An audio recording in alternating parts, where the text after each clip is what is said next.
Bonjour ou bonsoir, mesdames, mesdemoiselles et messieurs, fidèles internautes, merci d'être encore avec nous sur Télar TV et bienvenue dans votre émission Droit de savoir.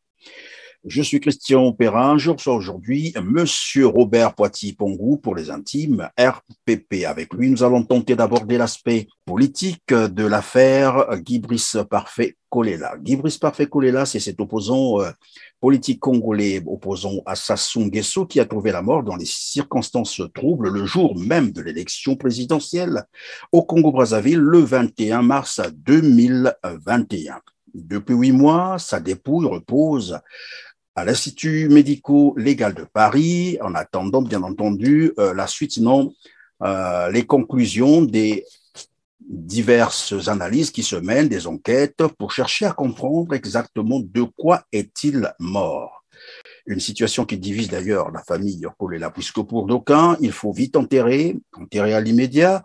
D'autres pensent qu'il faut aller jusqu'au bout pour évidemment faire triompher la vérité et savoir de quoi est-il exactement mort. Seulement, voilà, 8 mois après, l'Institut médico-légal de Paris a enjoint la famille Kolela d'aller récupérer le corps d'ici au 7 décembre prochain, le 7 décembre 2021, sous peine de demander à la mairie de procéder à l'inhumation de cette dépouille. Bienvenue à tous ceux qui viennent de nous rejoindre. Mon invité s'appelle RPP Robert Poiti-Pongou. Bonjour Robert. Bonjour et pourquoi pas bonsoir Monsieur Christian Perrin.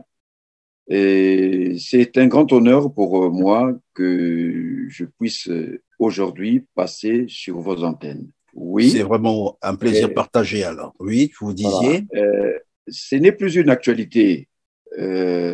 L'affaire dite Guy Brice Parfait-Kolela. Par contre, il y a une information, la toute dernière, que tout le monde connaît déjà désormais, voilà. C'est comme je l'ai rappelé tout à l'heure d'entrée de jeu, l'Institut médico-légal demande à la famille d'aller récupérer le corps d'ici au 7 décembre prochain sous peine de demander à la mairie de procéder à l'enterrement de cette dépouille. Et quand la mairie enterre, c'est comme un indigent, c'est quand même un opposant politique, un présidentiable. Ce fut un présidentiable.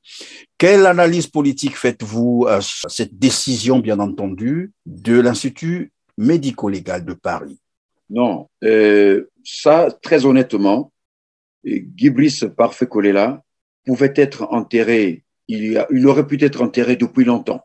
Et comme son corps aujourd'hui peut rester peut-être encore des mois, et pourquoi pas des années, parce que la situation n'est pas aussi simple que d'aucuns le pensent.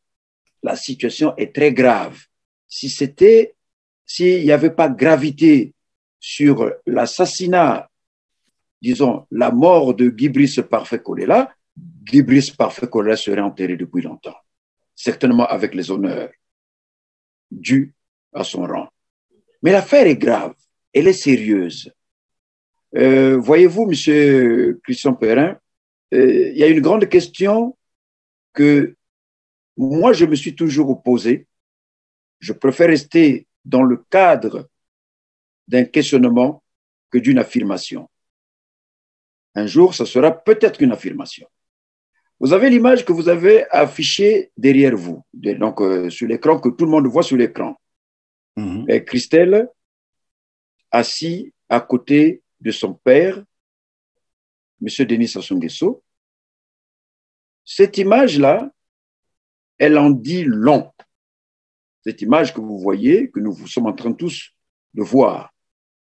Christelle, oui, monsieur Poiti-Pongou, en attendant d'arriver à l'analyse de cette image, vous avez dit tout à l'heure, je vous ai entendu prononcer le terme assassinat.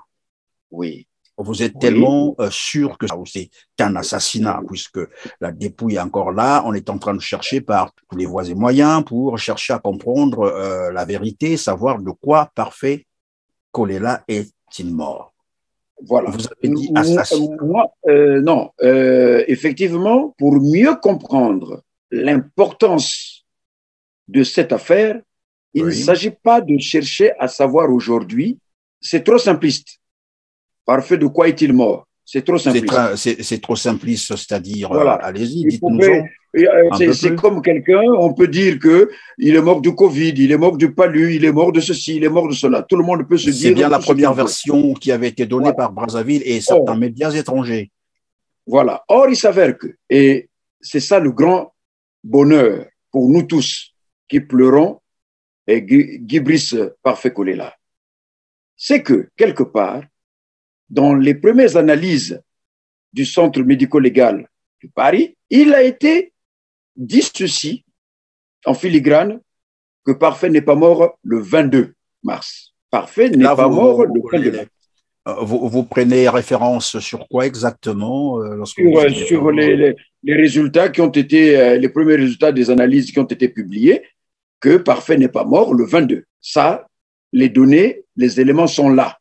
Et ma sœur Lydie l'a aussi affirmé dans l'interview qu'elle vous a accordée. Oui, mais tout à l'heure, vous disiez également que la dépouille de Guy Brice Parfait Kolela pouvait continuer à rester à l'Institut médico-légal. Et voilà pourquoi je vous ai demandé l'analyse que vous faisiez de cette décision de cet institut qui demande finalement à la famille d'aller récupérer le corps. Non. Et cette pression, pour vous plutôt, comment interprétez-vous cette décision? Pourquoi cet institut fait pression à la famille d'aller récupérer le corps alors que ce corps peut continuer à rester là tant que les procédures seront en cours? Non, mais parce que pourquoi la situation est aussi complexe? C'est parce que, tout simplement, la date de décès, il y a un quiproquo sur la date de décès. Pourquoi il y a un problème sur la date de décès? Mais c'est parce que le Parfait semble être quelqu'un, le corps de Parfait semble être une dépouille qu'on a transportée. Et si, à partir du moment où le centre, les résultats ont montré, les analyses ont montré que Parfait n'est pas mort le 22, ça veut dire que Parfait est mort à une date antérieure. Or, il s'avère que l'avion n'atterrit en France que le 22. Mais est-il mort où exactement? Le 20, et quand? Le 21? Le 20, pour ne pas parler du 18 et du 22, du 19, c'est l'histoire de la date, effectivement. Et c'est ce que Lydie dit.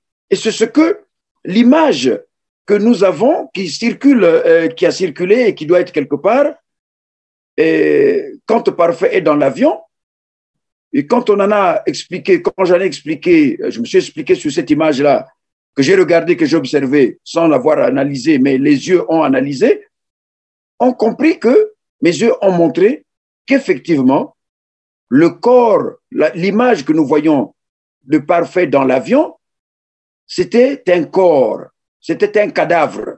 Cette image-là montre que c'est un cadavre. Un cadavre, on le reconnaît de visu. Et donc, pour vous, si j'ai bien compris, voilà. Robert, pour vous, disons, oui. Guy Brice Parfait Kolela est mort depuis Brazzaville, ou bien dans l'avion, parce que là aussi, il faut regarder le trajet. On est parti quand de Brazzaville pour arriver quand à Paris? Exactement. Donc, ce que nous avons également appris, que l'avion, non seulement qu'il a traîné dans plusieurs aéroports, ça, ce n'est pas notre préoccupation. Notre préoccupation, c'est que Parfait n'est pas mort le 22.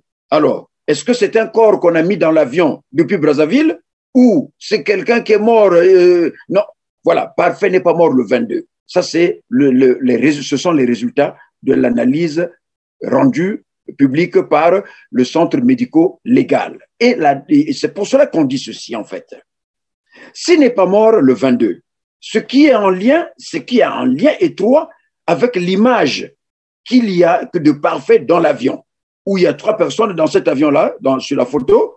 Il y a Madame Parfait Kolela et il y a quelqu'un dont je ne sais pas, on me dit que c'est le médecin qui a accompagné le Parfait. Donc, dans cette image, on voit bien que le corps de Parfait n'était pas le corps de quelqu'un qui était animé, mais c'est quelqu'un qui était sur le corps d'un cadavre. Et ça corrobore bien avec le rendu des analyses faites par le centre médico-légal qui dit que Parfait n'est pas mort le 22. On s'en tient là.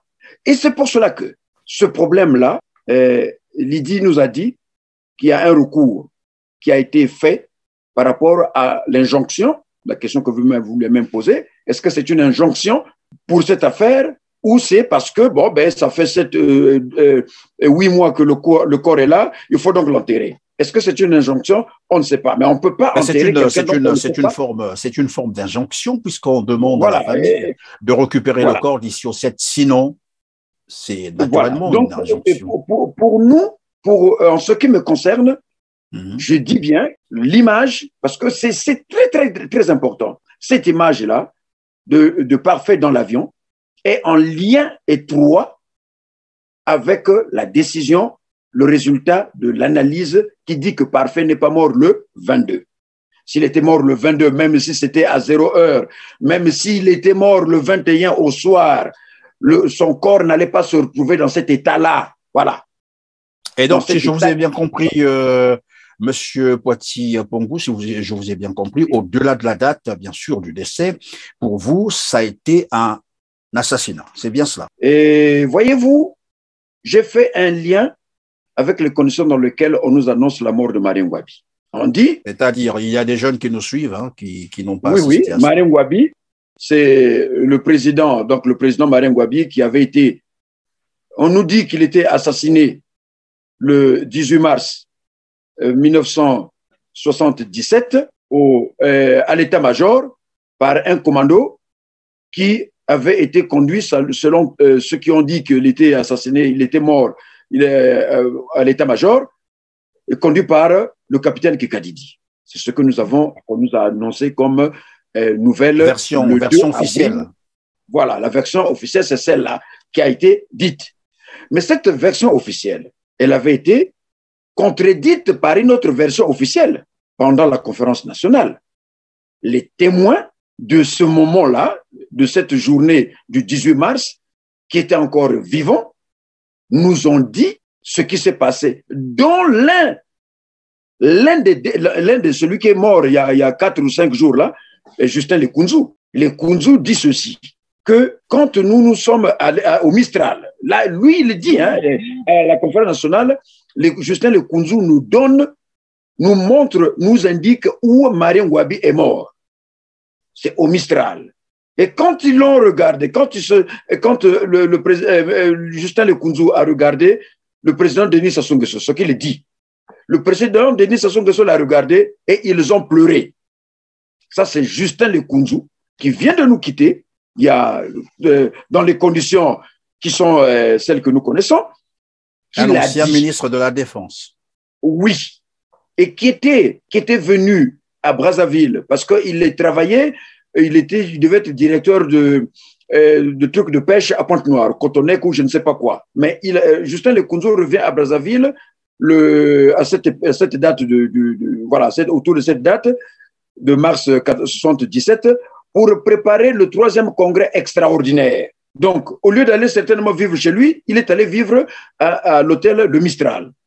Et c'est là-bas que Marien Ngouabi va être emmené par ceux qui sont allés le chercher à l'état-major, lui disant que non, il se passe quelque chose au champ de tir, sur la route du Nord, et que le capitaine Pierre Anga est dans un état où, c'est pas le commandant Pierre Anga, il est dans un état où il n'y a que toi qui peut le calmer. Ils sont venus chercher… Pardon? C'est un guet-apens alors. Je ne sais pas si c'est un guet-apens comme il faut l'appeler, mais le terme viendra. Alors, quand ils viennent le chercher, ils arrivent au niveau du rond-point de la Coupole, à Brazzaville. Ceux qui connaissent encore Brazzaville, voilà. Après le centre, après la poste, la grande poste de Brazzaville, donc après l'ambassade de France. Donc, vous avancez un peu, quand vous partez du centre-ville, vous allez vers Poto-Poto, et bien, vous arrivez au rond-point de la Coupole. Et ils arrivent au rond-point de la Coupole, ils se disent, mais Monsieur le Président, on ne peut pas aller au champ de tir comme ça, sans élaborer une stratégie pour qui va nous permettre d'aller parler au président, plutôt à Pierre Anga. Donc, le véhicule va faire pas un demi-tour, mais va contourner le rond-point et il va monter vers la radio et donc à l'hôtel Le Mistral. Et quand ils arrivent là-bas, ce que nous apprenons aussi, que dès qu'il est rentré, il va se retrouver face à des gens Donc, des ministres, il y a les Moise Posso, les Raymond Damas Ngolo, Raymond Damas Ngolo, et Pierre Anga. Et donc, il va s'étonner de voir Pierre Anga à cet endroit-là. Et juste, donc, il n'a même pas eu le temps de réagir et tout, qu'il a été, maîtrisé et puis, égorgé. Égorgé. Donc, le président Marine Ngouabi, certainement que les habits vont être, la tenue qu'il avait était sale, et donc, elle était pleine de sang. Et on va dépêcher, on nous dit bien que c'est Denis Sassou Nguesso qui est allé chercher la tenue donc, auprès de Madame Céline Ngouabi, la tenue qu'on va lui ramener et qu'on va le mettre, on va lui faire porter une nouvelle tenue, donc qui était sans tache, et pour transporter Marion Ngouabi, est-ce qu'il était mort, est-ce qu'il était vivant? Mais il y a Mamoye qui se retrouve à l'entrée de l'état-major du côté de la mairie de Brazzaville, qui voit le camion, la voiture qui ramène quelqu'un, et donc est conduite par le capitaine Pereira. C'est le capitaine Pereira, je ne sais pas où il se trouve aujourd'hui, et qui ramène donc le président. Et il était bloqué au milieu. Donc il y avait deux gares qui retenaient le président Marine Ngouabi au milieu. Donc, qui retenait le corps de Mariam Ngouabi. Oui, mais jusque-là, on ne sait pas si Mariam Ngouabi est mort ou pas. Et donc, au moins, Mamoye a vu que Mariam Ngouabi était assis au milieu, il était calé sur le siège arrière, entouré par deux personnes. Et dès que le véhicule est rentré, et ils ont entendu des coups de feu, et c'est là qu'on va nous dire que Mariam Ngouabi a été assassiné à l'état-major. Par un commandant. Alors, le lien avec l'affaire. Le lien, c'est le suivant. Le lien est le suivant. On nous a dit que Guy Brice Parfait Kolela est mort le 22 mars à Paris. Ça, c'est l'annonce qu'on nous donne. Même depuis, moi j'étais à Brazzaville à cette époque-là. Donc, on apprend que Guy Brice Parfait est mort à Paris le 22 mars, donc le lundi. Le lundi. Le lundi 22 mars 2021 à Paris. Ah bon? Oui. Et une décision a été prise d'amener le corps pour analyser le corps. On analyse le corps, les résultats tombent, Parfait n'est pas mort le 22 mars. Donc il est mort le 21 ou le 20 ou à une date antérieure à la date du 22 mars. Mais du moins, on peut affirmer que jusqu'au 19, Parfait était encore bel et bien vivant. Il y a des images qui existent. Donc, les images qui existent nous montrent que après le 19, donc jusqu'au 19, Parfait vit, mais on nous dit qu'il est mort le 22, mais les résultats de l'analyse, les prélèvements, disent qu'il n'est pas mort le 22. Voilà pourquoi le problème se pose. Il est né, la date de naissance est connue. Mais il est mort quand? Et la confusion dans tout ça, c'est quoi exactement? Eh bien voilà, effectivement, tout ça, c'est quoi? C'est pour ça que je dis que c'est une chance que nous avons tous que Parfait ait été emmené à Paris, mort ou vivant. Et heureusement qu'on l'avait emmené à Paris. Heureusement. Nous en sommes tous. Heureusement, pourquoi? Et parce que si c'était au Maroc, en Turquie, en Tunisie, qu'on l'avait amené, Parfait serait enterré depuis longtemps. Pourquoi? N'oublions pas que Parfait avait la binationalité. Je ne sais pas, je fais pas partie de la famille de Parfait. Parfait, certainement, avait une assurance ou avait une carte vitale en tant que Français. Si Parfait avait une assurance, si Parfait était lié à la sécurité sociale ici à Paris, mais tous ces éléments-là sont nécessaires pour ces services-là. Comment est-il mort? Quand est-il mort? Parce que il va arriver quoi? Une indemnisation qui doit s'en suivre. Mais on dit qu'il n'est pas mort le 22. On dit qu'il est mort, finalement, s'il n'est pas mort le 22, il est mort à une date antérieure au 22. Alors, mais où est-il mort? Et on va chercher à savoir de quoi est-il mort. Parce que ces services-là, la sécurité, les assurances, on n'indemnise pas n'importe comment. Les conditions d'indemnisation sont établies. Parfait n'est pas quelqu'un, et je dis, allez, comme nous tous aujourd'hui, RPP meurt, on va faire les autopsies, il faut qu'on sache de quoi est-il mort pour que tout s'en suive. L'autopsie en Europe, ce n'est pas que pour des raisons médicales, mais c'est pour les raisons d'assurance. C'est pour les raisons d'assurance. Parce qu'il y a des indemnisations qui vont se passer et quand on indemnise, mais c'est vitam aeternam. Mais il faut qu'on sache, est-ce qu'il s'est suicidé? Parfait. S'il s'est suicidé, l'assurance tient compte que c'est quelqu'un qui s'est suicidé lui-même. Il est mort de lui-même. Mais alors, prenons donc, oui. disons, votre déclaration de tout à l'heure, puisque vous pensez, hein, on va prendre ça comme ça, vous pensez qu'il a été assassiné. Oui. Admettons que Oui. c'est cela, puisque c'est vous qui le dites. Oui. Le lien tout à l'heure, vous étiez en train d'établir le lien entre la situation Maringouabi et la situation Parfait Kolela. Vous êtes en train de démontrer d'ailleurs que normalement, les investigations doivent être menées, et ce qui se fait d'ailleurs.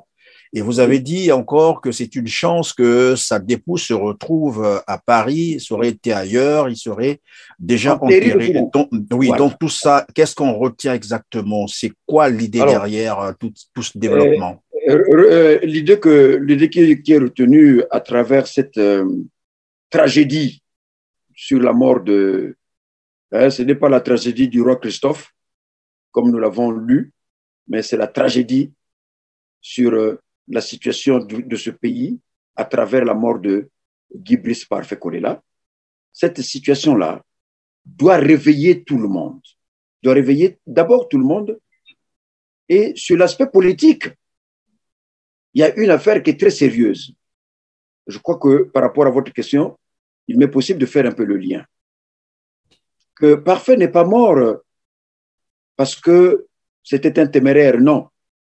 Mais c'est quelqu'un qui a été assassiné parce que tout simplement, il a cru en quelque chose. Lui, pas moi. Je parle de lui. Il a cru que l'unité était possible et que la démocratie était possible.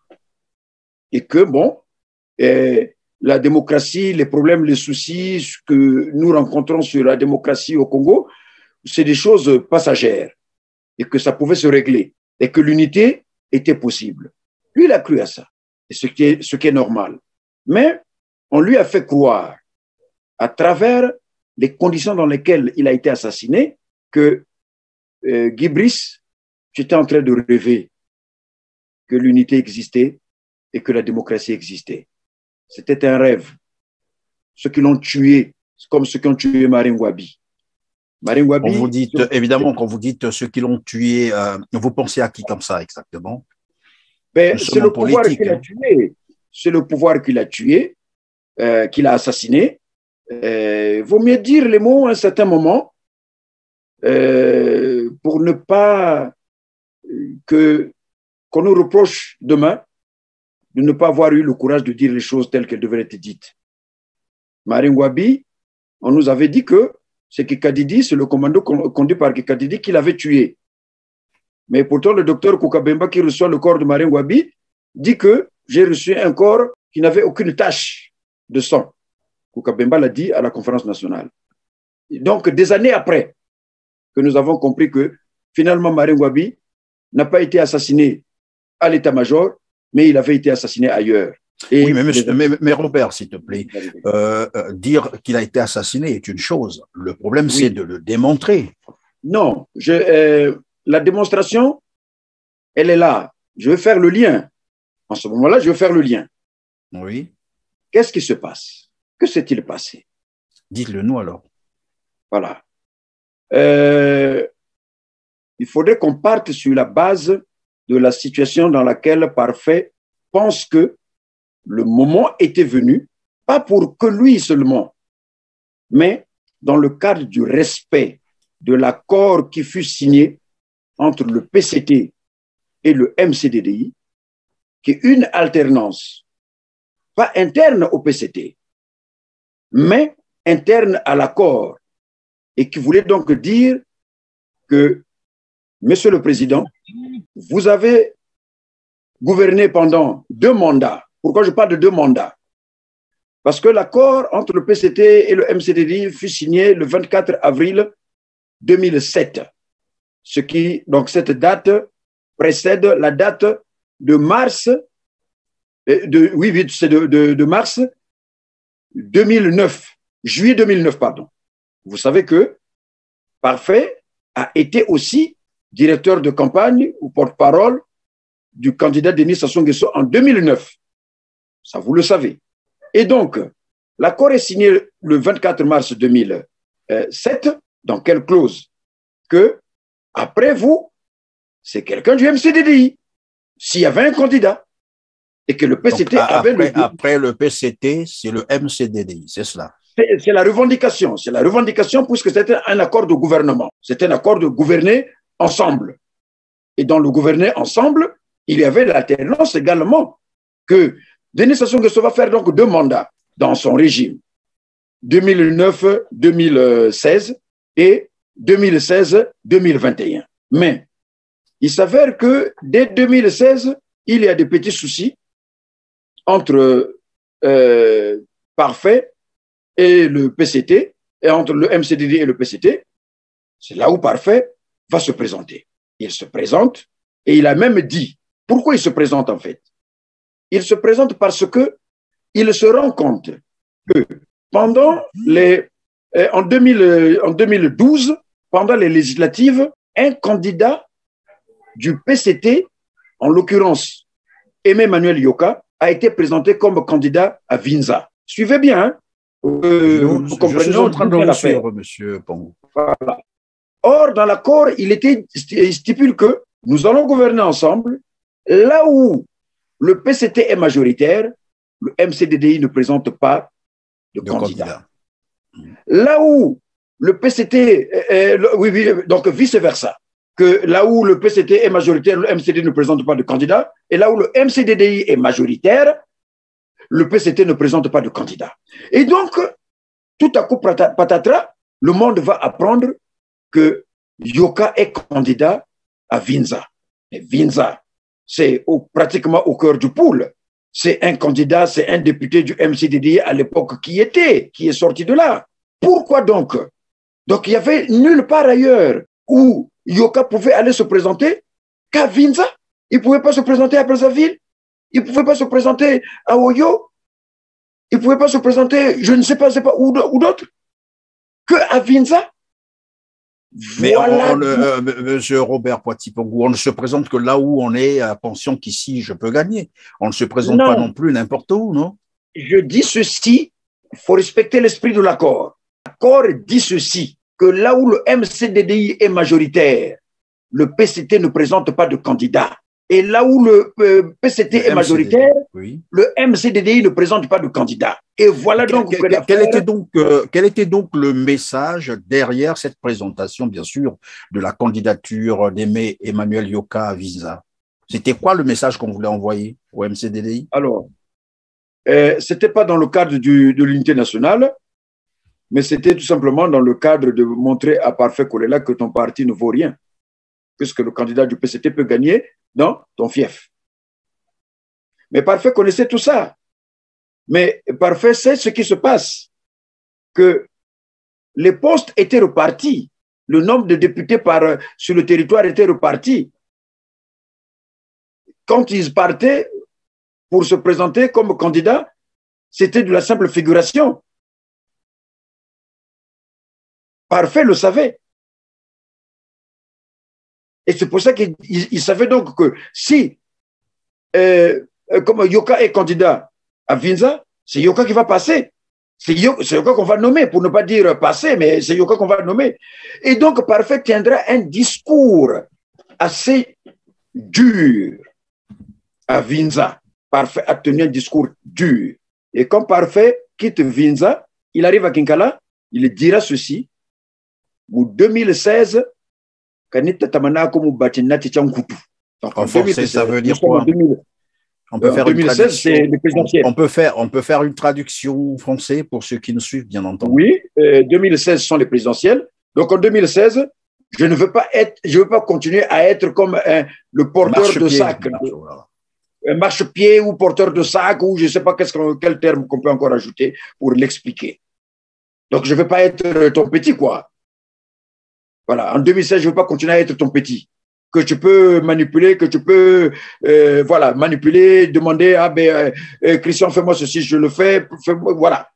En 2016, je ne le serai plus. Ça En se passe. 2021 ou en 2016? Non, 2016. L'histoire, elle vient de loin. La mort de Parfait, il ne faut pas la prendre comme étant quelqu'un qui est mort comme ça. Non. C'est depuis longtemps. Et quand ce que Parfait a dit à Vinza, c'était tombé dans les oreilles de M. Denis Sassou Nguesso, je dis, pourquoi je dis messieurs? Parce que le genre humain, j'ai toujours eu du respect pour le genre humain. Je ne dis pas quoi, non.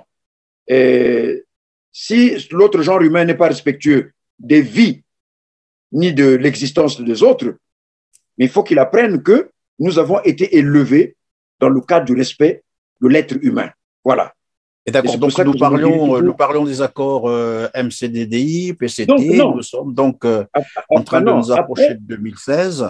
Après, oui. Non, après ces propos que Parfait a tenus à Vinza, quand c'est tombé à Mpila, j'ai entendu, quelqu'un m'a dit que Sassou avait réagi de la manière suivante, dans les termes suivants. Or, Parfait est plus dangereux que son père.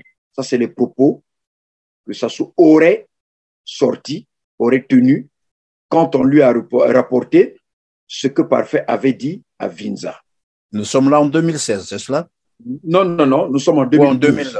2012, oui. Nous sommes en 2012. À l'occasion des législatives, c'est cela? À l'occasion des législatives. Vous savez bien, après le 4 mars 2012, quand il y a eu l'explosion des bombes en Mpila, et cela ne nous a pas empêché de tenir quand même ces législatives-là. Les gens se sont dit, mais le pays est endeuillé, et comment peut-on tenir des élections dans un pays où voilà, toute une ville a été pratiquement détruite et secouée?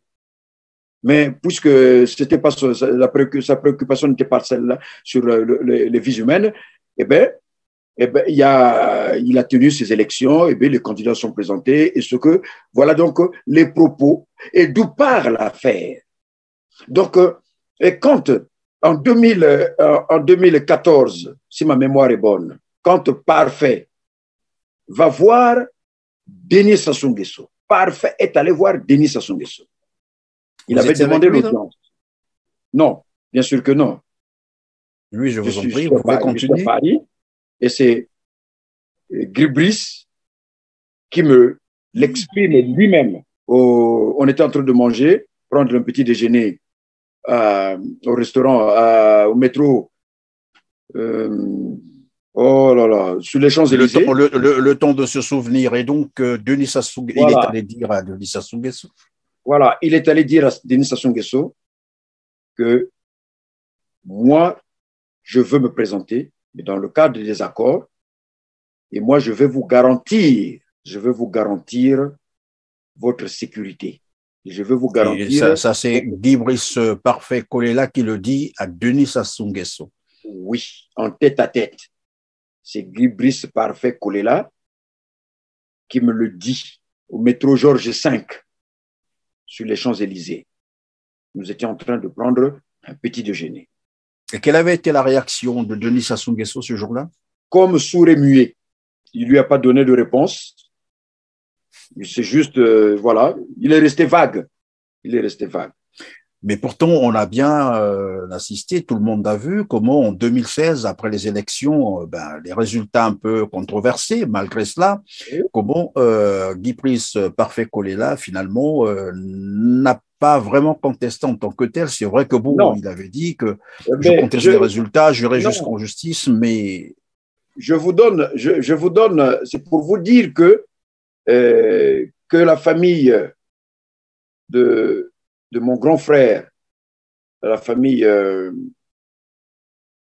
sa femme, ses enfants et tout le monde qui m'entendent, sache que si je suis proche, si j'ai été proche de Guy Brice Parfait Kolela, c'est parce que Guy Brice Parfait Kolela savait que j'étais très proche du vieux Bernard Kolela. Parce que j'ai représenté le président Bernard Kolela ici à Paris lors des grandes négociations. Bref, pour ce qui va se passer en 2014, Denis Sassou Nguesso, donc quand Parfait me le dit, qu'il avait été voir Denis Sassou Nguesso, il le dit après le dernier conseil de ministres qu'ils avaient donc tenu à Brazzaville, pendant lequel, après le conseil de ministres, Denis Sassou Nguesso qui ne se lève pas, mais il fait un conseil, il donne un conseil à tous les ministres qui étaient là, que s'il y a parmi eux des gens qui veulent bien se présenter comme candidats à l'élection présidentielle, eh bien, il était mieux qu'ils se retirent du gouvernement et pour qu'ils aient le temps de préparer les élections.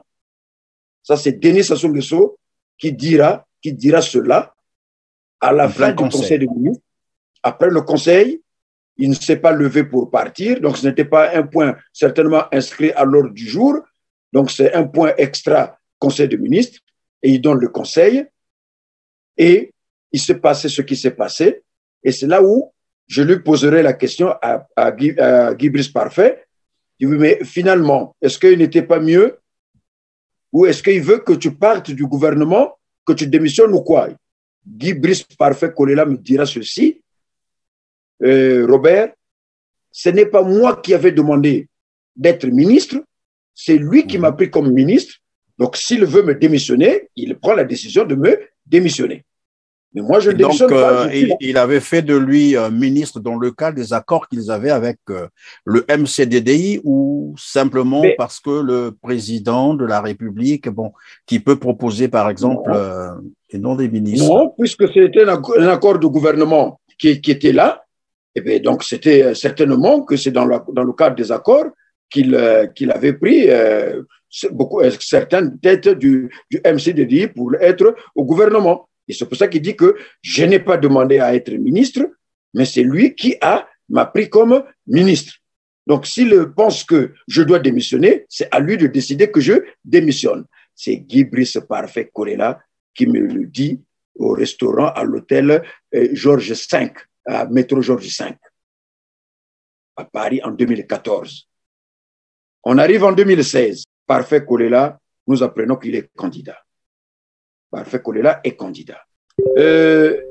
Mais dès 2016, avant le dernier meeting qu'il est allé faire à à Mbanzandunga, pendant que son équipe, l'équipe de campagne de meeting de Guy Brice Parfait était déjà à Mbanzandunga, cette équipe l'a attendu longtemps.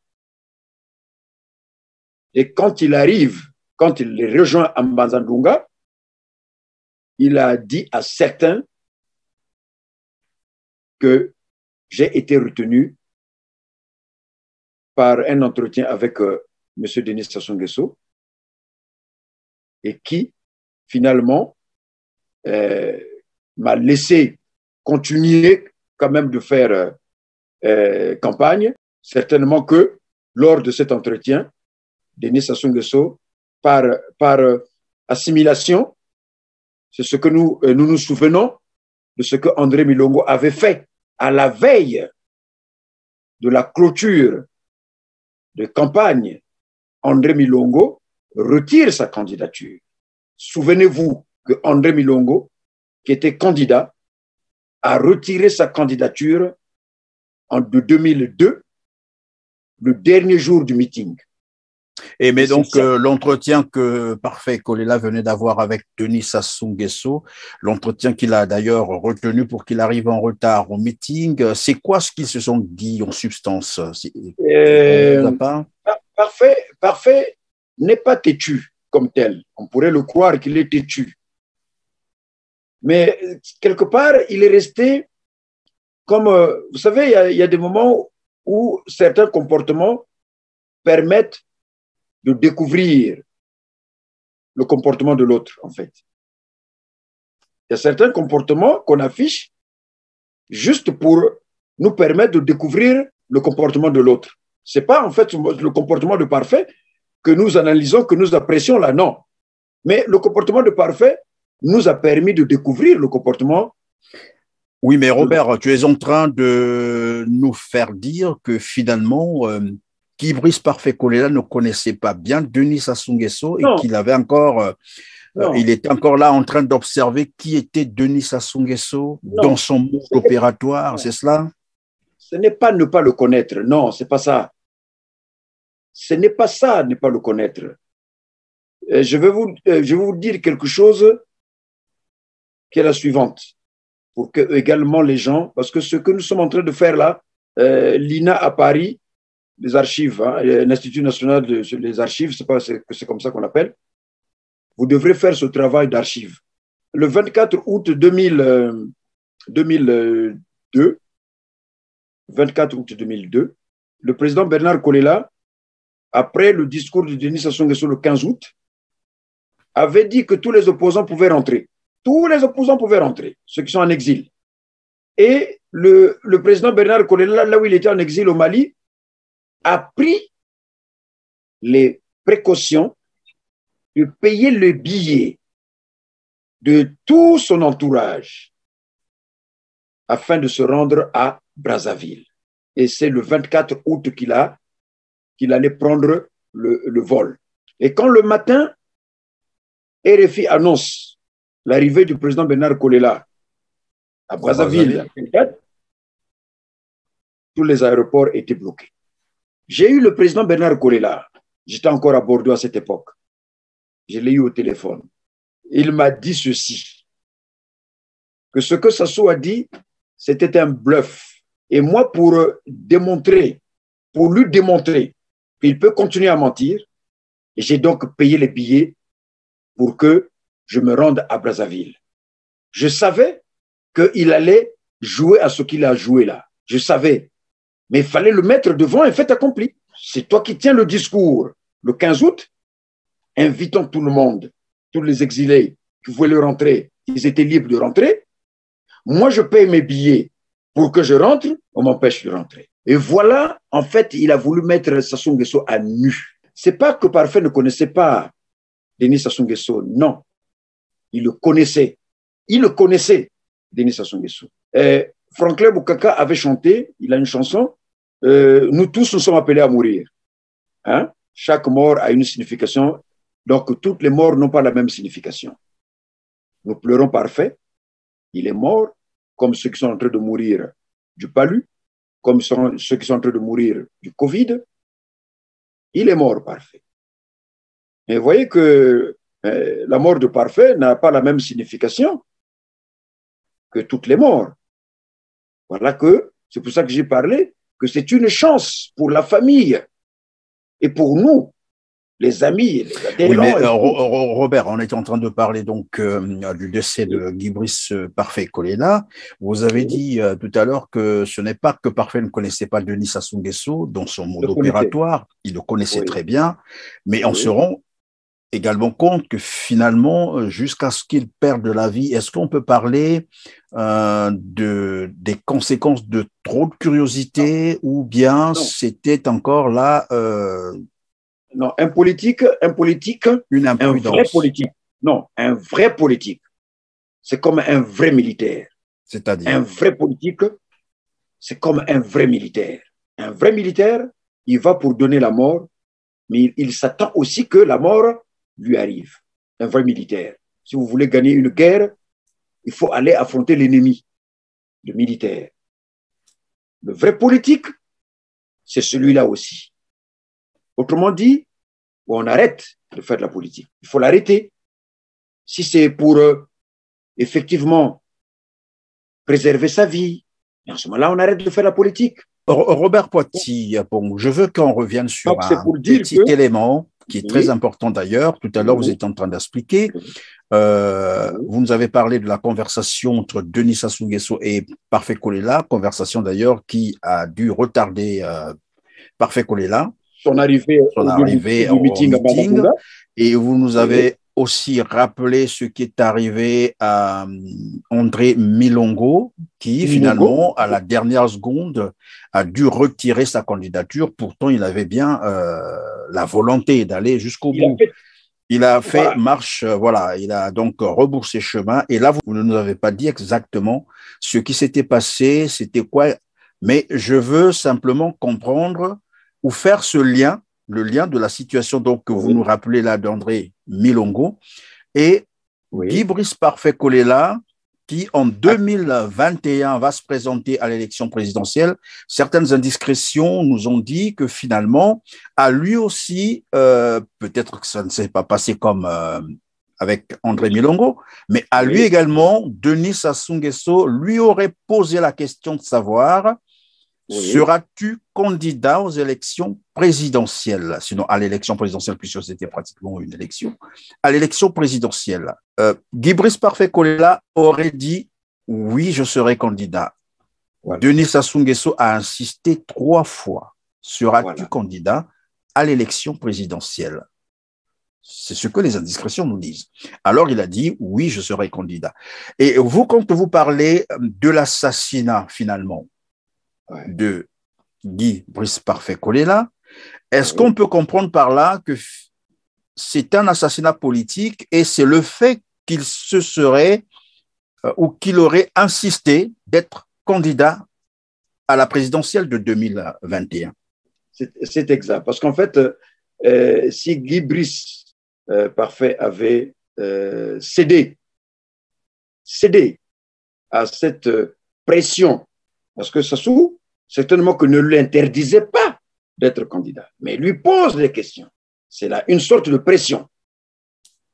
Mais quand Sassou lui pose ce genre de questions, il ne les pose pas certainement à tous les candidats, mais il la pose à Guy Brice Parfait Kolela. Est-ce que, parce qu'il sait que Guy Brice Parfait Kolela, qui dès 2012 avait été qualifié par Denis Sassou Nguesso que beaucoup plus dangereux que son père. Donc il connaît qui est parfait. En réalité, il connaît qui est parfait.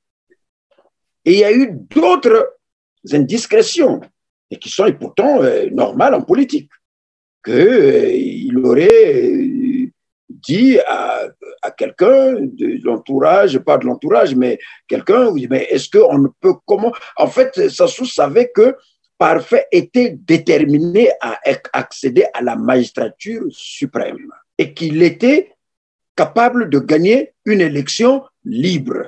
Sassou était conscient de ça. Et donc, il s'est posé la question, je dis tout à l'heure. Voilà. Et comment faire pour se débarrasser de Parfait, c'est ça? Cette question, peut-être que lui, dès cet instant-là, quand par rapport aux indiscrétions auxquelles tu fais allusion, dès cet instant-là, il avait compris, mais nous sommes dans Brazzaville, nous qui sommes à Paris, on l'a entendu, on l'a appris, que Guy Brice Parfait avait dit que l'histoire du 2021 pourrait se passer comme ça s'est passé à Kinshasa. Donc, tous ces éléments-là, Sassou et son entourage ils ont tous ces éléments-là. N'oublions pas encore que quelques jours, je ne sais pas, c'était à 2 ou 3 jours de la fin de la campagne, Guy Brice Parfait Kolela répond à une interview, accorde une interview à RFI, où on lui pose la question clé, fondamentale. Si les résultats publiés, entre guillemets, vous donnez perdant, qu'est-ce que vous feriez? C'est là qu'il va parler d'un plan B. Le plan B, c'est quoi le plan B? Il est parti avec. Parfait. Est-ce que Sassou Nguesso pensait que le plan B de Parfait pouvait empêcher l'exécution de son plan à lui, de son programme à lui? Peut-être qu'il a pensé à ça. Peut-être qu'il avait compris que le monsieur, donc il s'agit de Guy Brice Parfait, tel qu'il est déterminé, puisque j'ai échangé avec lui, il est déterminé depuis 2012. Depuis 2012, il est déterminé à accéder, à être candidat, donc à être au pouvoir, mais il le fait sur quoi?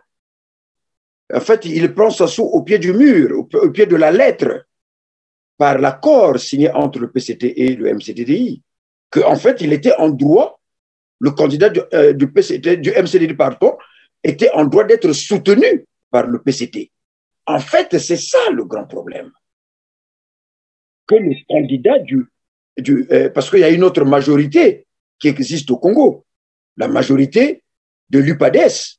Face à cette majorité, tant Guy Parfait Kolela tant le MCDD que le PCT, qui voulaient prendre le pouvoir, quelque part, ils pensaient qu'il fallait s'allier pour prendre le pouvoir face à la réalité, au fief électoral de l'UPADES. Donc, ces accords-là avaient un sens pour l'un, pour le PCT, comme pour le MCDDI. Pour constituer. Alors, et donc, vous étiez en train de nous dire que finalement, Guy Brice Parfait Kolela était devenu une menace pour le pouvoir de Denis Sassou Nguesso. C'est bien cela. Et qui, finalement, a abouti à ce que nous sommes en train de en fait, Denis Sassou Nguesso se découvre que Guy Brice Parfait Kolela s'est saisi du document signé, de l'accord, pour pouvoir le menacer d'une manière légale. Mais pourtant, à ce moment-là, il n'est plus au MCDDI, il venait de créer un autre parti, Denis Sassou Nguesso se présente depuis, je ne sais pas, 2002, oui, 2009, en tant que candidat du PCT, mais avec le symbole de l'éléphant. Le symbole de l'éléphant, ce n'est pas le symbole du PCT. À l'intérieur du PCT, il a même été dit, et si c'était pour contourner cette difficulté-là, qu'il y avait entre le PCT, le différent profond qui existait qui était apparu finalement entre le MCDD et le PCT, que Sassou n'est pas le candidat du PCT, mais c'est un candidat, comme qui dirait individuel, et qui a son symbole, et il ne se présente pas sous la bannière du PCT. Est-ce que ce n'était pas ça, cette affaire, le différent entre le MCDDI et le PCT, lié donc à la candidature future ou prochaine ou certaine qui exigeait que le PCT soutienne un candidat du MCDDI, qui serait à l'origine pour le PCT ou pour Denis Sassou Nguesso de changer, de se présenter dorénavant, pas comme candidat mais c'est un candidat soutenu par le PCT et non pas candidat du PCT. Le symbole de l'éléphant. C'est comme ça que le symbole de l'éléphant est né. Et si c'était ça la cause profonde? Je dis si c'était ça la cause. Et si c'était ça la cause profonde, finalement, pourquoi? Pour quel intérêt? Les juristes disent pas d'intérêt, pas d'action. Pour quel intérêt exactement? Donc, en fait, Monsieur Christian, et oui, effectivement, quand nous remontons dans nos mémoires, nous comprenons que l'accord entre le PCT et le MCDDI devenait un accord dangereux pour le PCT, pour M. Denis Sassou Nguesso, parce qu'à un moment donné, il était question que le PCT puisse soutenir un candidat au présidentiel présenté par le MCDDI. Après que le PCT, si le PCT brûle 2 mandats, ou un mandat ou je ne sais pas comment, mais si, en ce moment-là, puisque le parti avec lequel, le parti frère, parce que l'autre, c'est un groupement de partis associations, PCT est apparenté, mais si effectivement le MCDD est apparenté, se disent que non, nous aussi on a un candidat pour les élections présidentielles, et que donc vous, le PCT, dans le cadre des accords, vous devez soutenir, en ce moment, le PCT serait pris à porte-à-faux s'il le refusait. Voilà Et d'où donc, vient l'accord. qu'est-ce qui a dû amener? Parce que je sais pertinemment que, bon, Denis Sassou Nguesso, là, je peux peut-être me tromper, mais c'est ça la réalité.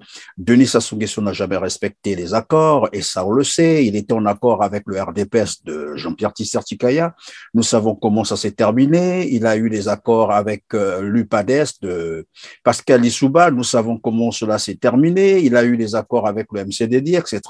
Bref, mais maintenant que Guy Brice Parfait Kolela a voulu évidemment saisir l'occasion, ils ont soutenu par les accords, hein, comme vous l'avez dit tout à l'heure, MCDDI, PCT, pour se présenter comme le candidat, bien entendu, du MCDDI, soutenu également par le Parti congolais du travail. À ce moment-là, malheureusement, il devient un danger pour Denis Sassou Nguesso. Ma question, c'est comme je l'ai dit tout à l'heure, ou je l'ai posé tout à l'heure, de savoir qu'est-ce que Denis Sassou Nguesso craint-il qu'un candidat du MCDDI, finalement, prenne le pouvoir, bien entendu, relativement aux accords qu'ils ont avec le MCD, donc le MCD et le PCT, pour qu'on en arrive finalement à un assassinat, comme tu l'as dit. Monsieur Christian, je pense que nous savons ce qui s'est passé ici en France, aux primaires du PS en 2016, entre le Premier ministre Manuel Valls et le président de la République François Hollande. À partir du moment où le président François Hollande comprend que Manuel Valls tenait à être candidat aux primaires du PS, il a dit ceci: qu'est-ce que le Premier ministre et le président vont aller défendre ensemble comme projet, comme bilan? Le président François Hollande avait pris la décision de se retirer. Puisque tu insistes, toi Valls, à être candidat, eh bien moi je me lave les mains, je me retire. N'avait-il pas le droit non plus? N'avait-il pas le droit de se présenter candidat à la présidentielle? C'est la question. Monsieur Valls. Je réponds à la question. Oui, je vous en prie. Par similitude. Hein? Je réponds. Je vous en prie, oui, allez-y. Que le président François Hollande s'est dit, puisque mon Premier ministre veut se présenter lui aussi aux primaires, et moi je joue à la sagesse, je joue à la personne, je me retire, et c'est Valls qui est allé, et le 3 décembre 2016, nous avons vu le président François Hollande sur les 2 chaînes publiques présenter, nous dire qu'il ne se présentait pas pour défendre son mandat, son bilan. Denis Sassou Nguesso, s'il était respectueux des traités ou des accords, c'est en ce moment-là, quand il le demande à Guy Brice Parfait, selon les indiscrétions, veux-tu te présenter, et que Parfait ait insisté et persisté? Denis Sassou Nguesso aurait dit en ce moment-là, bon, mais dans le cas des accords, tu as été mon ministre, tu as été ceci, c'est normal, je me retire, eh bien, vas-y, et pourquoi pas ne pas te soutenir, je vais te soutenir.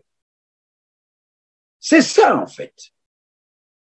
Pourquoi Denis Sassou Nguesso ne l'a jamais fait? C'est permettez-moi de tutoyer, vous voyez si vous voulez. C'est ça, en fait, ce que nous voulons chercher à comprendre. C'est quoi exactement? Pourquoi voilà. Denis Sassou Nguesso ne peut pas le faire? Voilà. Pourquoi il ne veut pas le faire, oui. Il ne s'agit pas tout simplement d'une simple affaire de Denis Sassou Nguesso, certainement. J'ai parlé depuis un bon bout de temps, présenté le livre écrit par Théophile Obenga.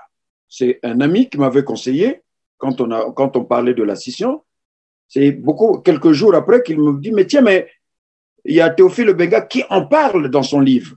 c'est mon ami qui me dit, mais il y a Théophile Obenga qui en parle de la partition dans son livre. Il m'a donné les références, je l'ai acheté. Je l'ai acheté en août 2014, ce livre-là.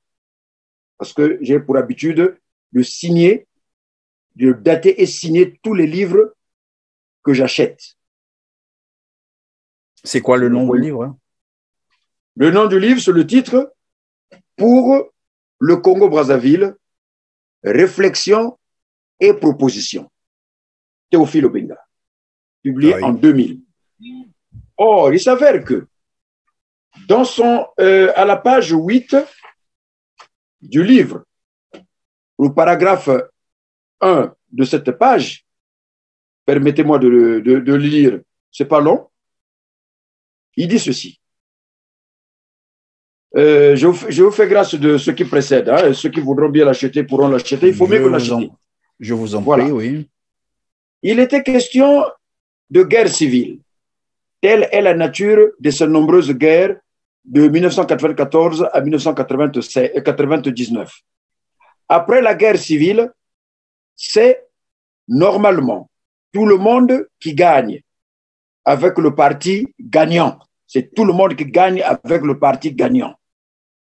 Pour bâtir ensemble, collectivement, avec toutes les ethnies, toutes les régions, toute la nation retrouvée.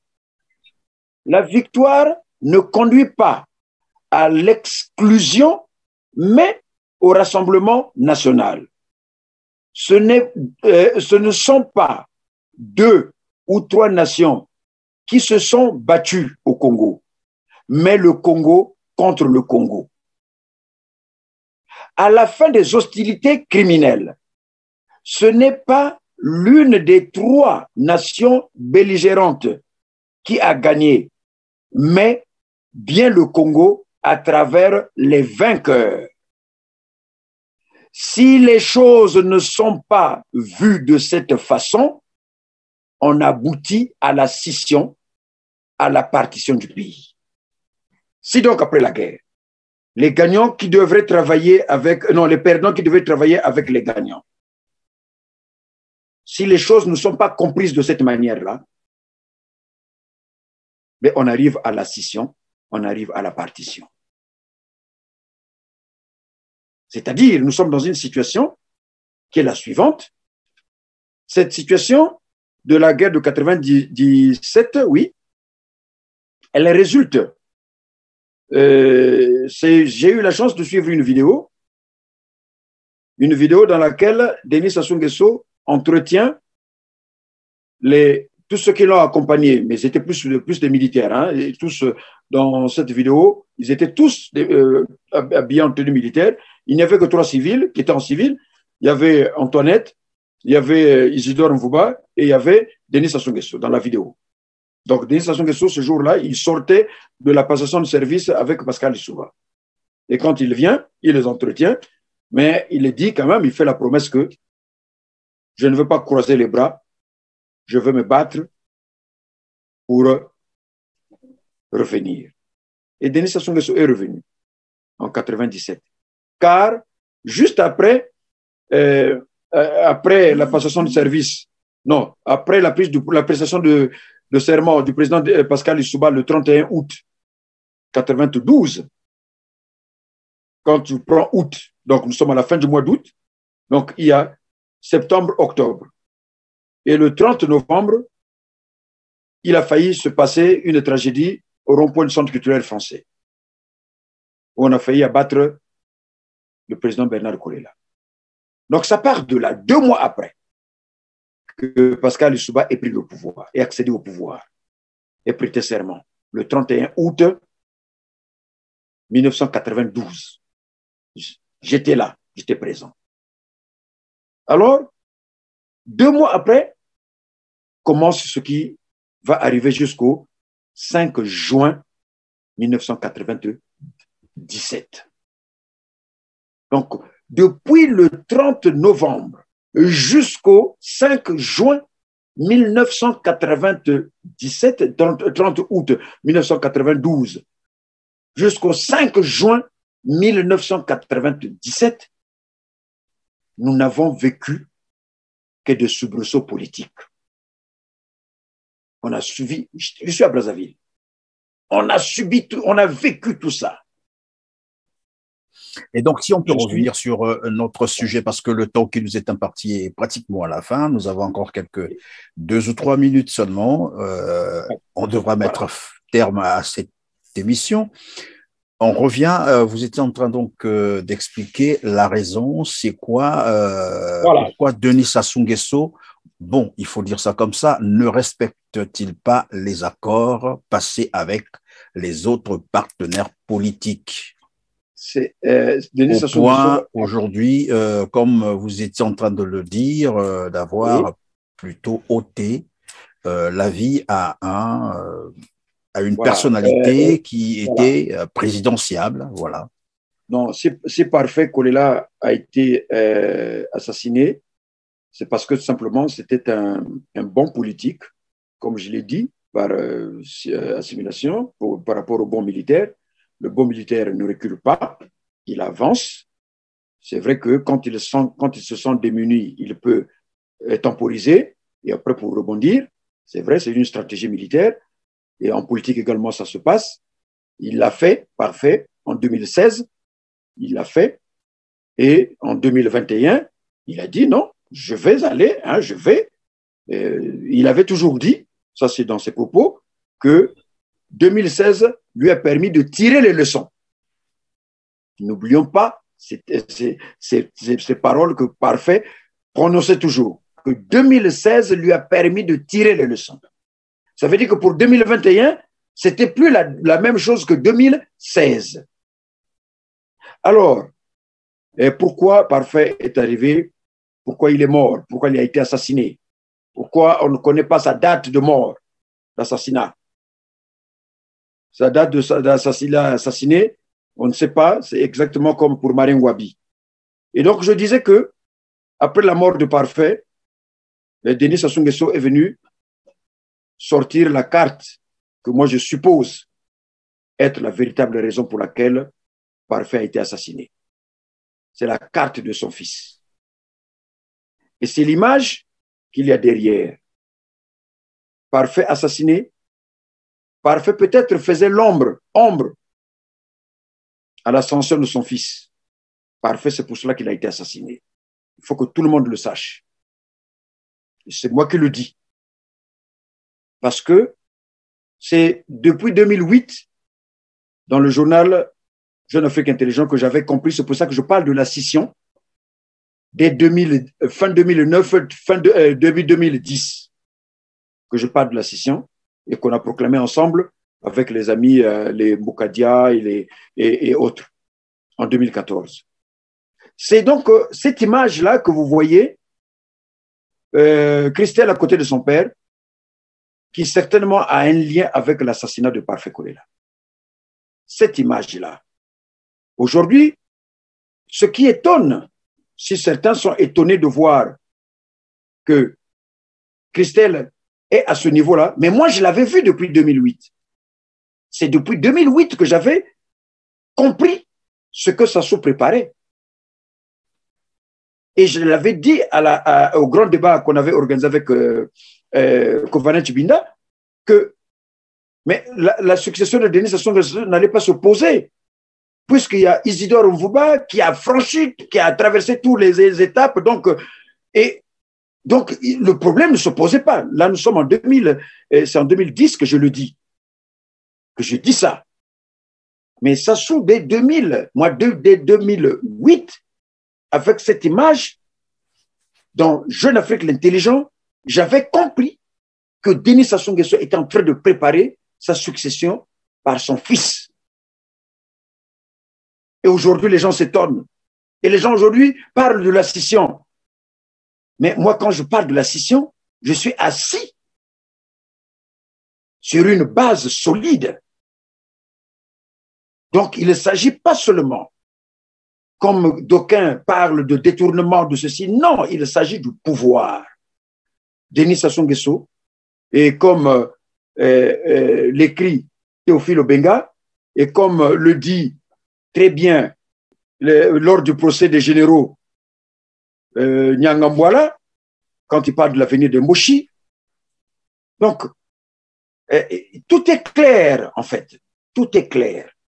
Oui, mais monsieur Robert Poitipongu, avec Denis Christel Sassou Nguesso, ce n'est plus l'affaire de l'avenir des Mboshi. Il n'est pas que Mboshi, à ce que je sache. Et là, on se rend compte que Sassou Nguesso est en train de se retracter finalement vers sa coquille familiale. Ça n'a plus rien à voir avec le clan, ça n'a plus rien à voir avec le PCT. Hier, on a cru que finalement, il y aurait évidemment des successeurs qui sortiraient du Parti congolais du travail. Du Parti congolais du travail, on a basculé vers le clan parce qu'on commençait à voir Jean-Dominique Okemba, les Bouya, les autres, ainsi de suite.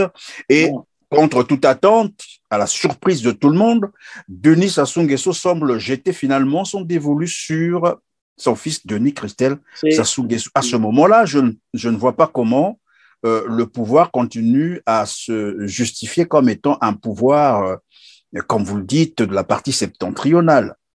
Donc, voilà.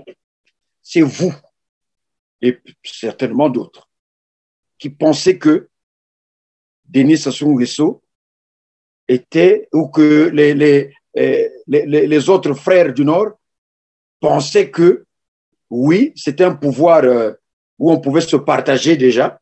Voilà, ils pouvaient se partager, puisque les noms que vous citez, tous ont la même, voilà, le même secteur, c'est le secteur nord. Ben non, tout à l'heure, Robert, tu as cité Isidore Mvouba. Isidore Mvouba n'a jamais, non. Partie sud, il n'est pas de l'autre côté. Et je vais prendre d'autres exemples. Il y a bien des ministres, des membres qui sont dans ce système, les plus zélés en plus de ce système ne sont pas forcément de la partie septentrionale du Congo. Isidore Mvouba ne s'est jamais exprimé pour être candidat. Non, il fait partie du système, je voulais dire. Oui. Pas question d'être candidat, mais il est du système. Non, dans le système, quand on parle du système, il faut le ramener jusqu'au dernier salarié du Congo. Sinon, ceux qui sont obligés de toucher le salaire ne le toucheraient pas. Parce que mais lesquels qui font le président de la République? Je reviens d'abord à ceci. Que si les gens ont pensé que... Mais parce que les gens n'ont pas suivi la politique. Les vicissitudes de la politique, les gens ne l'ont pas suivi. N'oubliez pas qu'il y a eu un conflit assez ouvert entre Justin Lekunzu et Ambroise-Edouard Noumazalaï, entre les réformistes et les conservateurs. C'était quoi pour la succession, pour succéder à Denis Sassou Nguesso? Parce que cette querelle-là a lieu pendant que Denis Sassou Nguesso est en exil. Se disant que Sassou a fini, il est sorti, il ne reviendra plus, ou il ne peut plus être candidat, alors ça se joue entre Noumazalaï et les Kunzu. Vous savez ce que Sassou a fait pour régler ce problème-là? Il s'est posé un autre problème quand Noumazalaï meurt, qui était le secrétaire général du PCT et était le président du Sénat, secrétaire général du PCT. Et le secrétaire général adjoint du PCT, celui qui le suivait, c'était qui? Isidore Mvouba. Et quand Noumazalaï meurt à Paris, puisqu'il est évacué, il meurt ici. Isidore Mvouba est resté secrétaire général par intérim tout le temps qu'a duré l'absence, effectivement, de Ambroise-Edouard Noumazalaï. Jusqu'au moment où ils viennent faire le congrès, quand même. Et il y a des détails là qui me reviennent. Et au Sénat, Noumazalaï avait pour premier vice-président Benjamin Bonkoulou. Donc, oui, quand vous parlez du Sénat, sinon on va se perdre et on va s'étaler. J'ai dit que nous sommes pratiquement à la fin de notre timing. Alors, oui. Actuellement, qui est le président du Sénat? Et en cas de vacances de pouvoir, qui remplace Denis Sassou Nguesso? Mais c'est bien Pierre Ngolo. Mais Pierre Ngolo qui est là. Mais il jouerait le rôle, vous savez, oui, de qu'a joué Madame, celle qui était présidente, je crois, du Sénat, au Gabon. Vous vous souvenez de ce qui s'est passé au Gabon? Donc, mais quand on remplace le président, c'est le temps que durent les préparations des élections. Oui. C'est pas pour autre chose. tu ne prends pas le mandat, tu ne succèdes pas au président qui est impotent ou oui, mort. mais tout à fait. Mais tout de même, dans cette petite période, tout peut basculer, oui, tout peut changer, bien évidemment. Ben, effectivement. On peut organiser des élections et que quelqu'un, disons, le candidat d'un autre parti peut remporter les élections, pourquoi pas. On sait ce qui s'est passé au Gabon et on sait ce qui s'est passé au Gabon. Non, mais le Gabon n'est pas le Congo, monsieur Robert Poiti Pongou. Non, on sait ce qui s'est passé au Gabon et il se passe au Congo. Il est en train de se passer au Congo ce que moi j'ai vu dès 2008, Denis Sassou Nguesso, qui est en train, tout le monde s'étonne aujourd'hui de voir que Denis Sassou Nguesso fait monter son fils. Tout le monde est étonné, mais pas moi, RPP. Je ne suis pas étonné et je le savais. C'est pour cela que j'avais pris les précautions de dire que non, nous risquons de... Voilà là où cela nous emmène. Prenons le chemin qui finalement est celui. Donc, où c'est la soumission ou la scission et la partition. C'est Théophile Obenga qui le dit. Et la soumission, c'est quoi? Aujourd'hui, on vient de perdre quelqu'un, un politique, qui était l'un des rares qui était déterminé à accéder au pouvoir en usant de l'arme qui est ou qui était l'accord signé entre le MCDDI et le PCT. Et Parfait était devenu, surtout au moment où il dit qu'il avait un plan B, à la veille, donc à la fin de la campagne, il disait qu'il avait un plan B, et ce plan B est certainement celui qui a précipité sa mort, son assassinat. Celui qui a précipité sa mort, donc en définitive, on va retenir que Guy Brice Parfait Kolela, selon vos propos, bien entendu, a été assassiné pour évidemment baliser le terrain du fils qui devra succéder à Denis Sassou Nguesso. C'est bien cela? Dans ce que Sassou Nguesso a prévu, et pour contrer ça, pour ne pas vivre ça, je rejoins ce que dit Théophile Obenga, la soumission ou la partition. Ceux qui acceptent d'être soumis et qu'ils s'alignent donc au plan de Denis Sassou Nguesso et son fils. Oui, mais pourquoi devrait-on être... Oui, Robert Poiti Pongou. Oui. Pourquoi devrait-on être soumis ou aller à la partition alors qu'il y a bien d'autres alternatives? Vous ne croyez pas cela? Mais chacun de nous, moi j'ai rassembler les Congolais de tous les 12 départements et pour mettre ce régime dehors, c'est possible aussi. Non, RPP n'est pas naïf.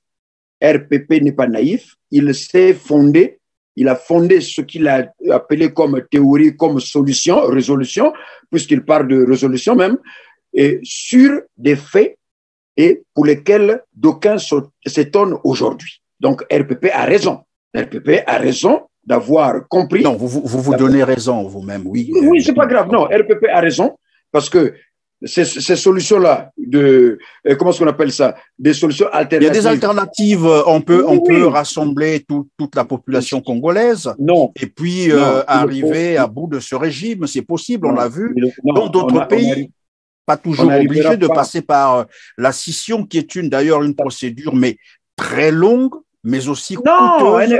Et en termes de... Elle n'est pas longue. Non, elle n'est pas longue. En fait, pourquoi elle n'est pas longue? Ce sont les faits et le comportement dans le cadre de la partition ou la soumission ou la partition. Oui, mais monsieur Robert Poiti Pongou, vous dites qu'elle n'est pas longue. Depuis quand prenez-vous la scission? Aujourd'hui, nous sommes à combien d'années? C'est le temps, on appelle ça par le temps d'intériorisation. Il faut que les gens intériorisent. Parce que les gens n'avaient pas vu. Voilà pourquoi je disais que ça prend du temps. Non, mais oui. Ça prend du temps, ça prend de l'énergie et puis ça risque d'ailleurs même de coûter beaucoup trop de vies humaines. Mais bref, même pas. C'est évidemment, c'est l'inverse. votre manière de regarder les choses. Chacun est libre, évidemment, dans ce qu'il veut entreprendre, la liberté de penser, la liberté de faire. Oui. C'est l'inverse, effectivement. C'est l'inverse parce que si cet inverse n'était pas là, c'est-à-dire que l'avenir de Moshi, tel que ça a été dit, Bakongo Babomi Marien, l'avenir de Moshi et Sassou qui prépare son fils et tout le monde s'aligne. Pourquoi tout le monde s'aligne? Parce que c'est Sassou qui a presque, qui a fait que nombreux entre eux. Non, c'est pas tout le monde qui s'aligne, Robert. Je peux te prendre des exemples. Non, et aujourd'hui, il y a le général Jean-Marie Michel Mokoko qui croupit en prison. J'en arrive. Est-ce que je peux terminer, monsieur Poitiers? Il y a le général Jean-Marie Michel Mokoko qui croupit en prison. Nous avons Okombi Salissa. Il y a eu dernièrement la mort de Ntsuru. Ces personnes, à un moment donné, ont voulu prendre leurs responsabilités pour en arriver finalement pour mettre ce système dehors. Malheureusement, ils se retrouvent aujourd'hui en prison. Vous ne pouvez pas dire que tout le monde est là et se soumet. Nous avons des exemples et il y en a plein. Je suis clair et précis. Oui. Aujourd'hui, Jean-Marie Michel Mokoko, qu'on laisse souffrir en prison, il sait pourquoi il y est. Il le sait, il est conscient. Tout le monde plutôt sait parce qu'il a osé se présenter contre Denis Sassou Nguesso. Au moins, ça, c'est ce que les Congolais savent. En dehors de cela, chacun peut se faire son idée. C'est comme j'ai dit, chacun est libre de penser ce qu'il veut. Pareil pour Okombi Salissa. On a beau travailler pour un système, monsieur Poitiers Pongou, commettre une erreur est humaine. Persister dans l'erreur, c'est là où c'est grave, ce n'est pas acceptable. Vous comprenez? Non, mon frère, c'est un frère cadet. Oui. C'est un frère cadet au Okombi Salissa. Je ne veux pas dire pire, je ne veux pas dire quelque chose de grave. Mais à partir du moment où tu t'es constitué pour un but bien précis, prendre les armes et faire ce que tu as fait, et c'était au profit de quelqu'un, et ce quelqu'un-là, c'est peut-être que c'est Okombi Salissa qui n'avait pas compris pourquoi il a servi. Mais c'est ce que je viens de vous dire, monsieur Robert Poitiers Pongou. Mais commettre une erreur, évidemment, quelqu'un peut se garer en fonction des informations qu'il a, en fonction de l'environnement, de ce qu'il entend. Ok? Quelqu'un peut s'égarer. Comme je l'ai dit d'ailleurs, l'erreur est humaine. C'est persévérer dans l'erreur qui devient un crime. Donc, on peut considérer aujourd'hui que quelqu'un comme Okombi Salissa s'est égaré à un moment donné parce qu'il a cru en quelqu'un qu'il avait rapproché, mais plus loin, après, il a compris que, mais finalement, l'homme en question que je suivais n'était pas vraiment la bonne personne. Mais c'est tout normal, cela arrive à tout le monde. Voilà pourquoi je dis c'est persister qui devient un crime. Mais une erreur, c'est tout le monde qui la commet. Non, il y a un autre élément qui est très important. Hein. Il y a ce fait-là que Okombi Salissa ne devrait pas demeurer dans ces conditions-là. Je ne parle pas des siens, mais je parle de tout ce qui aurait pu se lever pour dire que mettez-le dehors. En fait, Christian, vous comprenez bien que les raisons pour lesquelles ils ont été mis en prison, ce n'est même pas par rapport aux élections, mais c'est parce qu'on leur reproche ou on leur accuse d'atteinte à la sûreté de l'État. Donc, oui, mais c'est cette coïncidence qu'il faut analyser. Pourquoi on leur accuse d'atteinte à la sûreté de l'État juste après qu'ils aient été candidats à l'élection présidentielle de 2016 en plus, alors que bien avant, jamais on les avait accusés de cela.